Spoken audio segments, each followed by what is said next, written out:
Hello, അസ്സലാമു അലൈക്കും. നമ്മളൊരു പുതിയ ബിസിനസ്സും കൂടി സ്റ്റാർട്ടാക്കിയിട്ടുണ്ട്.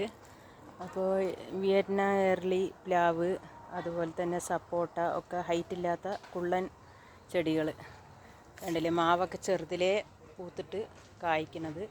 അതേപോലെ തന്നെ സപ്പോട്ട ചെടിയിൽ തന്നെ സപ്പോട്ട ഉണ്ട്. ഒരുപാട് ഹൈറ്റില്ല, നമുക്ക് കുറഞ്ഞ സ്ഥലത്ത് വെക്കാൻ പറ്റിയ നല്ല ചെടികളാണ്.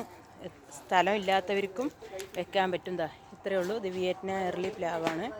എല്ലാ പ്രാവശ്യവും ചക്ക കിട്ടും. സീസണിൽ മാത്രമല്ല, എല്ലാ പ്രാവശ്യവും ചക്ക കിട്ടും. അപ്പോൾ വിലയും കുറവുള്ളൂ. അപ്പോൾ ആവശ്യക്കാർ വേഗം ഓർഡർ ചെയ്യുക കേട്ടോ. മാവും അതുപോലെ തന്നെ 1 വർഷത്തിൽ കായ്ക്കുന്നതുകൊണ്ട് 3 വർഷത്തിൽ കായ്ക്കുന്നതുകൊണ്ട്. പേരക്കുണ്ട്, കൊയ്യാക്ക എന്ന് പറയും ചിലവർ പേരക്ക എന്ന് പറയും. അതിൽ കായ്കളൊക്കെ ഉണ്ട്. അപ്പോൾ ഇൻഷാ അല്ലാഹ് എല്ലാവരും പെട്ടെന്ന് തന്നെ ഓർഡർ തരിക കേട്ടോ.